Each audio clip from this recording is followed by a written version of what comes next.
Hello friends, welcome to my YouTube channel. आज के इस वीडियो में जो आपका यूपी ट्रिपल एससी वीडियो का एग्ज़ाम होने वाला है 26 जून और 27 जून को, तो इस वाले वीडियो में यूपी ट्रिपल एससी वीडियो परीक्षा के लिए हिंदी का मॉक टेस्ट डिस्कस करने वाले हैं। तो वीडियो काफ़ी इंपॉर्टेंट रहने वाला है आप लोगों के लिए, तो इस वीडियो को पूरा ज़रूर देखिए। वीडियो अच्छा लगे तो प्लीज़ वीडियो को लाइक और शेयर ज़रूर करें। जो भी हमारे नए बच्चे हैं, जिन बच्चों ने चैनल को सब्सक्राइब नहीं किया है, तो प्लीज़ चैनल को सब्सक्राइब करके नोटिफिकेशन बेल ऑन करना ना भूलें। तो चलिए वीडियो को स्टार्ट करते हैं। खुद से प्रयास कीजिएगा इन सभी क्वेश्चन के आंसर देने का। 2 से 3 सेकंड के बाद मैं आंसर क्लियर कर दूंगा। आज के इस सेशन में पहला क्वेश्चन, साफ साफ में कौन सा समास है? ऑप्शन है आपके तत्पुरुष समास, बी है द्वंद्व समास, सी है द्विगु समास, डी है अव्ययभाव समास। अब यहाँ पर आप लोग बीच में एक योजक चिन्ह आपको दिख रहा होगा, लेकिन कुछ बच्चे समझते कि वाक्य के बीच में जहाँ योजक चिन्ह होता है वहाँ पर द्वंद्व समास होता है, लेकिन ऐसा नहीं है। कुछ वाक्य ऐसे होते हैं कि बीच में योजक चिन्ह दिया होता है, लेकिन उसमें द्वंद्व समास नहीं होता है। अब देखिए, साफ साफ साफ साफ यानी कि साफ साफ यहाँ हो जाएगा अव्ययभाव समास। जब आप इसका समास विग्रह करेंगे तो साफ के बाद साफ, तो यहाँ हो जाएगा साफ के बाद साफ। दूसरी बात, अगर आपको देखने को मिल जाए यथा, अनु, प्रति, बड़ा आ, भर, उद, हर, जहाँ पर आपको ये शब्द देखने को मिल जाएं वहाँ पर आपका हो जाएगा अव्ययभाव समास। जैसा कि यथाशक्ति, प्रतिदिन, भरपेट, उदय, तो ये शब्द आ जाएं तो वहाँ पर हो जाता है आपका अव्ययभाव समास। इन्हें याद कर लीजिए आप लोग, या फिर स्क्रीनशॉट ले लीजिए इनका। दूसरा क्वेश्चन देखिएगा, कटखोदवा में कौन सा समास है? ऑप्शन है आपके तत्पुरुष समास, बी है द्वंद्व समास, सी है अव्ययभाव समास, डी है द्विगु समास। कटखोदवा, तो कटखोदवा में कौन सा समास होगा? यानी कि कट को खोदने वाला, ये भी समझ सकते हैं। ए ऑप्शन जो है आपका बिल्कुल करेक्ट हो जाएगा, यानी कि कांट को खोदने वाला। समास विग्रह करने पर हो जाएगा कांट को खोदने वाला। अब बीच में आप लोग देख रहे हो कि यहाँ पर को दिया है, तो आपको नियम वगैरह याद करने की ज़रूरत ही नहीं है। बचपन में आप लोगों ने पढ़ा होगा, कर्ता ने कर्म को करण से संप्रदान के लिए अपादान से संबंध काके की अधिकरण में पेपर संबोधन हे अजी अहो अरे। तो यहाँ पर क्या बोला जा रहा है कि कट खोदवा यानी कि कांट को खोदने वाला। अब देखिए यहाँ पर को आ रहा है, ये नियम याद कर लीजिए। तत्पुरुष समास में कोई भी नियम याद करने की ज़रूरत ही नहीं आपको है, ठीक है। अगला क्वेश्चन देखेगा, चिड़ी मार में समास है, कर्मधार समास, तत्पुरुष समास, द्वंद्व समास, द्विगु समास। चिड़ी मार समास विग्रह करने पर चिड़ियों को मारने वाला। अब देखिए यहाँ पर भी को आ रहा है, कर्ता ने कर्म को आ रहा है, तो यहाँ पर हो जाएगा कौन सा समास? ऑप्शन बी इज राइट, तत्पुरुष समास हो जाएगा। मनमाना में कौन सा समास है? द्विगु समास, द्वंद्व समास, तत्पुरुष समास, अव्ययभाव समास।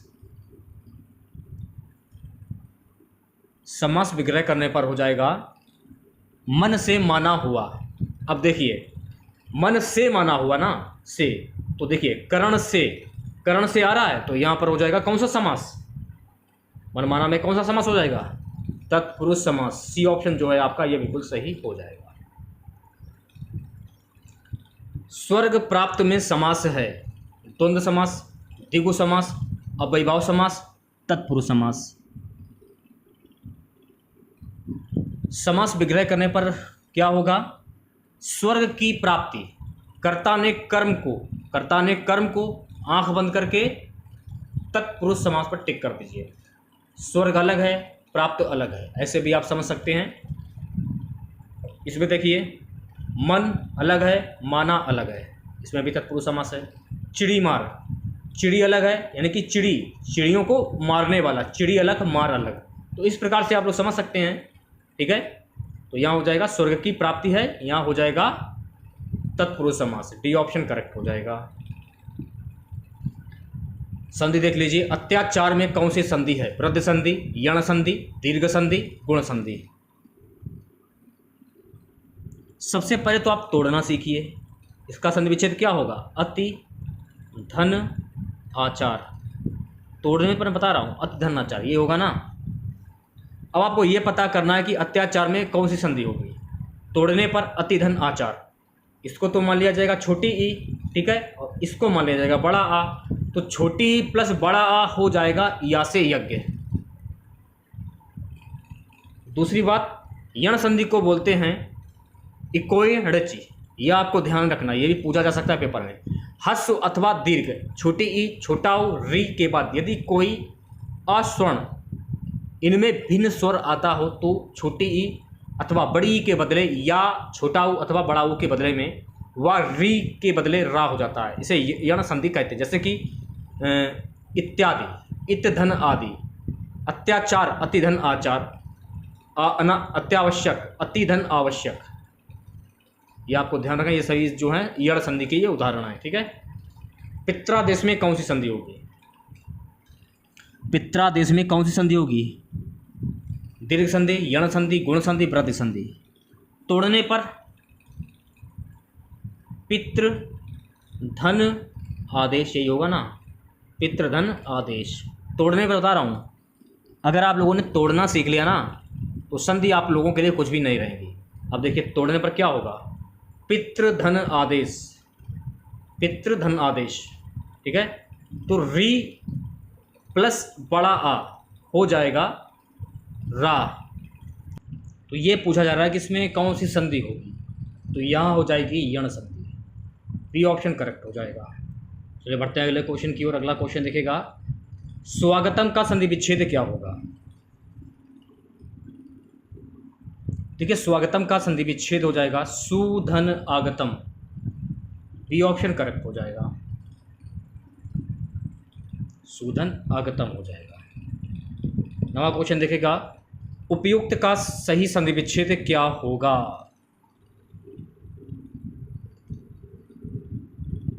उपयुक्त का संधि विच्छेद हो जाएगा उपरि धन उक्त, बी ऑप्शन करेक्ट हो जाएगा, उपरि धन उक्त। अब यहाँ पर देखेगा ऊपरी, इसको मान लिया जाएगा छोटा ई, छोटी ई, और इसको मान लिया जाएगा छोटा ऊ, तो छोटी ई प्लस छोटा ऊ हो जाएगा या। अब ये पूछा जाए कि उपयुक्त में कौन सी संधि होगी, ये भी तो पूछा जा सकता है, तो उपयुक्त में हो जाएगा यण संधि, ये भी आपको ध्यान रखना। अगला क्वेश्चन देखेगा, अध्ययनम का संधि विच्छेद क्या होगा?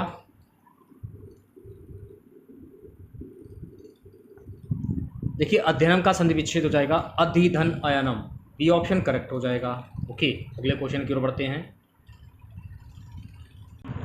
अगला क्वेश्चन है कि इनमें से कौन सा शब्द कर्म कारक है? पेड़ से फल गिरा, मैंने हरि को बुलाया, लड़का पेड़ से गिरा, हरि मोहन को रुपए देता है। अब ये पूछ रहा है कि इनमें से कौन सा शब्द कर्म कारक है? कर्ता ने कर्म को यानी कि पेड़ से फल गिरा, ये तो होगा नहीं, क्लियर है। मैंने हरि को बुलाया, ये हो सकता है, ये हो सकता है। लड़का पेड़ से गिरा, ये भी नहीं हो सकता है। हरि मोहन को रुपए देता है, तो इन दोनों में से एक हो सकता है ऑप्शन में। कर्ता ने कर्म को, तो मैंने हरि को बुलाया, बी ऑप्शन करेक्ट हो जाएगा। इसमें कर्म कारक हो जाएगा मैंने हरि को बुलाया, ऑप्शन बी करेक्ट हो जाएगा। किस वाक्य में अपादान कारक है? राम ने रावण को तीर से मारा, मोहन से अब सहा नहीं जाता, हिमालय से गंगा निकलती है, चाकू से फल काटो।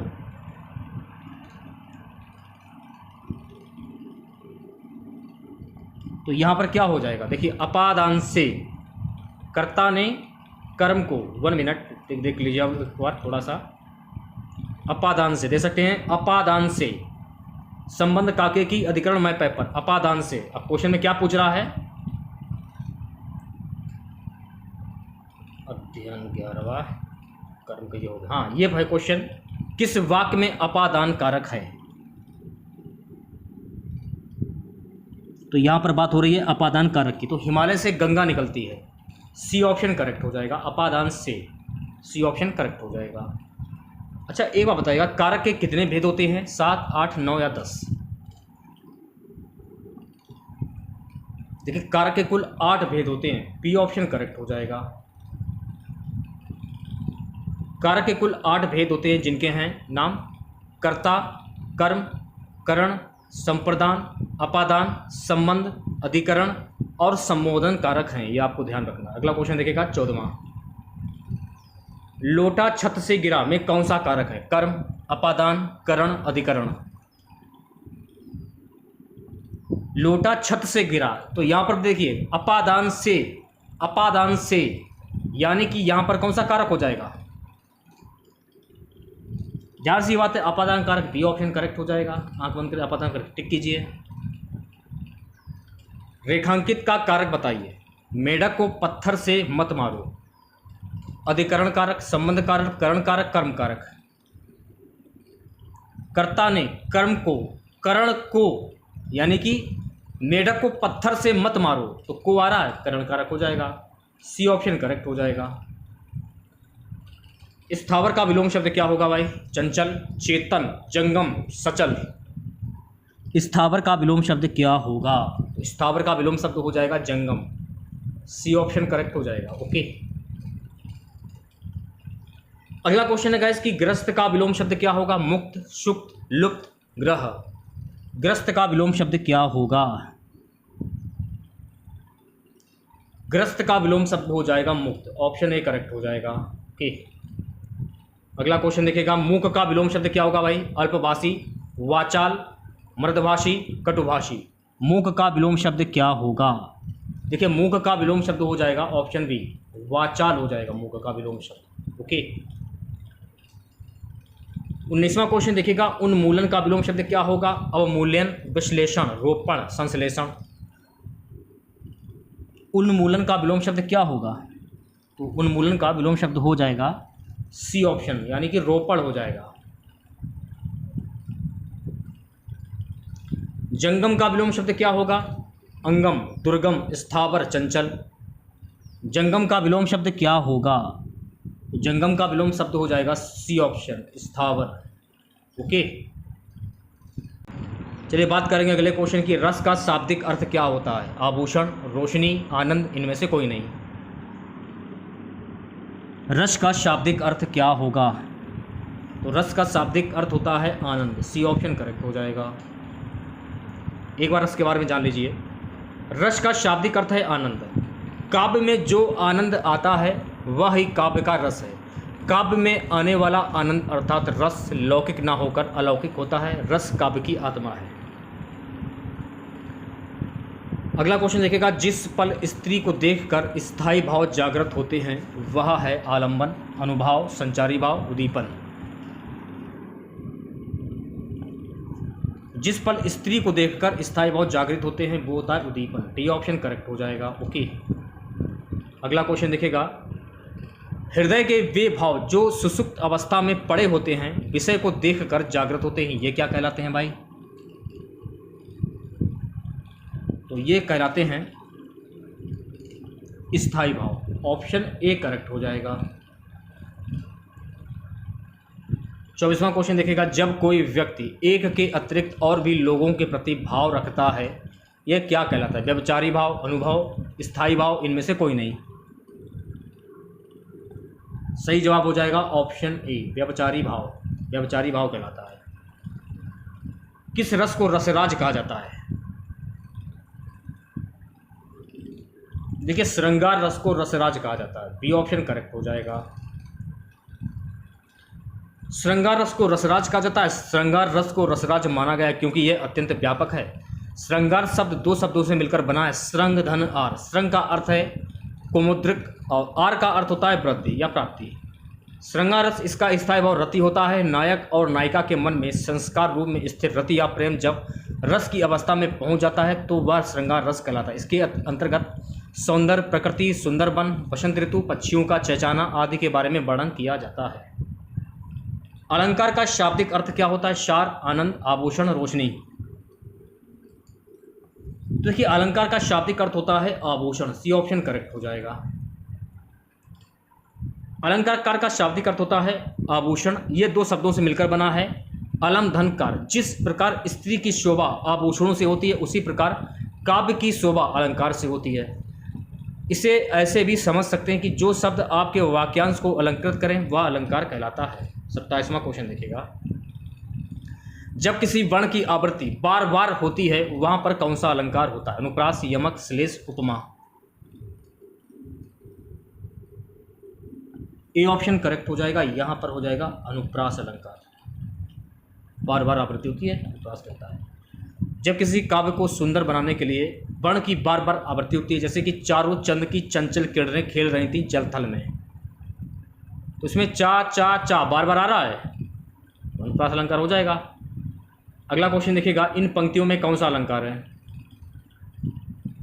माली आवत देखी कलियन करी पुकार, फूले फूले चुन लियो कली हमारी बार। श्लेष, यमक, उपमा, मानवीकरण। डी ऑप्शन करेक्ट हो जाएगा, यहाँ पर हो जाएगा मानवीकरण अलंकार। परिभाषा देख लीजिए मानवीय अलंकार की।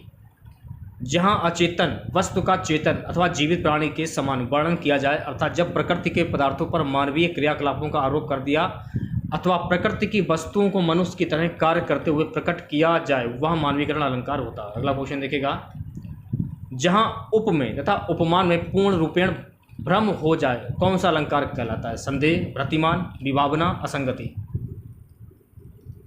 सही जवाब हो जाएगा ऑप्शन बी, भ्रातिमान अलंकार कहलाता है। आज का हमारा सबसे लास्ट क्वेश्चन रहेगा, इन पंक्तियों में कौन सा अलंकार है? नारी बिच साड़ी की साड़ी बिच नारी है, नारी की ही साड़ी है कि साड़ी ही की नारी है। संदेह, भ्रातिमान, उपमा, प्रतीप। तो यहाँ हो जाएगा संदेह अलंकार। ये ऑप्शन करेक्ट हो जाएगा। ओके।